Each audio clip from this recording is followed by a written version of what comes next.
Yo, what's going on, guys? My name is August, and welcome to Youth Pastor Reacts. I'm a youth pastor, and today we are going to be reacting to Rush Freeze. This is part 4 of the Fear trilogy.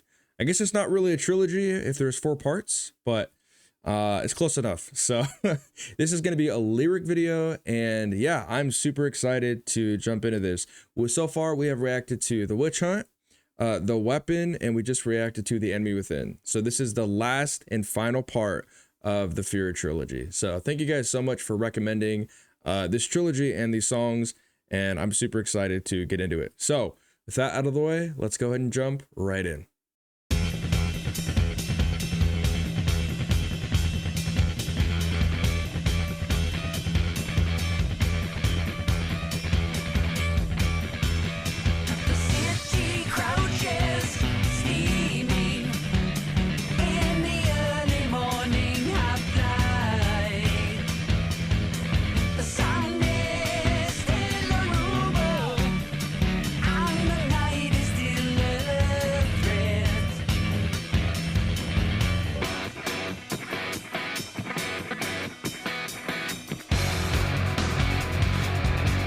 Yeah.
Wow.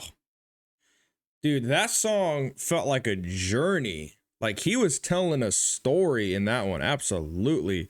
And it was kind of hard to focus entirely. I don't know if that was intentional or maybe if it's my brain watching these lyric videos because I normally watch the live performances. But it was weird. It was like I was trying to focus on the lyrics and what he was saying, but the music in the back, oh my gosh, it is so good. I don't know if I'm more of a fan of the lyrics or the music. I think for Rush, it's kind of a combination of both. I'd be curious to know. Let me know down in the comment section below if you prefer the lyrics or the instrumentals, because man, I don't know. Like my brain wants to focus on one, but then when I do that, I kind of stop focusing on the other one. So it's interesting. Also, this sound is different. It was kind of eerie, actually, kind of throughout. I don't know if that was also intentional. It definitely fits the fear feeling that I feel like they're going for in this. It was I don't know, it was kind of eerie. I don't know if I can fully describe it or if maybe that's possibly just the sound of the mixing because it is kind of an older song. But that was cool. That was cool. Even either intentional or unintentional, that really fit into the kind of feel that I feel like Rush was going for in this one. And yeah, this song is all about freezing, right? Of facing a situation and freezing, right? Which makes sense. I think we've all experienced that sometimes in our own life. And he says, sometimes I freeze, sometimes I fly, sometimes I fight, sometimes I'm wrong, and sometimes I'm right. Slipping through the dark streets and the echoes and the shadows, something stirs behind me and my palms begin to sweat, right? It's the storytelling of like being on a dark street or like, I don't know, my mind went to like some dark alley in New York City, right? I don't even live in New York, but that's kind of where my mind goes. And there's something behind you, but you don't know what it is, and you just hear it, and it's just blackness everywhere. It's just shadows. It's creepy. It's eerie. And like he says, his palms begin to sweat because you're getting nervous, right? And it's kind of stirring you up. And then you freeze, whether if it's you're faced with it or you just hear it. And then I think later on, yeah, he says coiled for the spring or caught like a creature in the headlights, right? Like you don't know what to do. Like if somebody were to come out of the shadows. I'm thinking about Batman right now. I don't know why. I'm a huge Batman fan, so. But like you freeze, right? I think he captured that feeling very well all throughout the song. And kind of what are you going to do? Are you going to fight against it or are you going to just accept it? Right? Of a desperate panic, mind going down into a dark night, blood running cold, desperate panic of a tempest of blind fury, like a cornered beast or a conquering hero. So it's like you have the choice. Are you going to be a cornered beast? Are you going to allow the darkness to creep in? Or are you going to be a hero? Are you going to fight against it? Or are you just going to accept it? And that's ultimately up to you. And I think that's why the song is beautiful in its own right. So that was cool. Also, the instrumentals are so good. They're so good. And of course, every song sounds different. So I'm just going to keep repeating that in every Rush video because I can't help it. But yeah, this one was sick. Very, very enjoyable. So yeah, thank you guys so much for watching. I really do appreciate it. If you liked, please be sure to like, and hope you guys have a fantastic rest of your day, and I'll catch you in the next one. Peace.